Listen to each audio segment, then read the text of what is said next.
Kailan ba mako-cover at kailan hindi pwedeng i-cover ng ating SEALPRO ang isang tao under unprovoked murder and assault? Ang unprovoked murder and assault ay nag-undergo ng napakalalim na investigation. At kung napatunayan under investigation na ang taong napatay o na-murder ay hindi siya mismo ang nag-initiate or nagsimula o naging dahilan ng pagpatay dun sa taong yon, then i-cover ito ng ating SEALPRO. Now, in a case wherein itong taong to ang naging dahilan o ang nag-cause o nagsimula or nag-initiate ng gulo para siya ay ma-murder or mapatay, then hindi po magiging liable ang ating OVI or ang ating SEALPRO. Hindi po yun i-cover ng ating SEALPRO.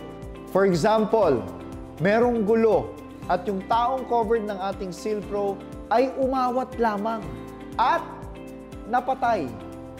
Since yung taong yon ang nag-initiate para siya ay mapatay dahil siya ay umawat, hindi po mako-cover ng ating SEALPRO iyon.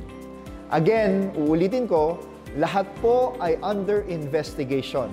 As long as mapatunayan na hindi yung taong yon ang nagsimula ng gulo para siya ay ma-murder, then our SEALPRO will cover everything under unprovoked murder and assault. Once again, I'm your OVI Master, Christian.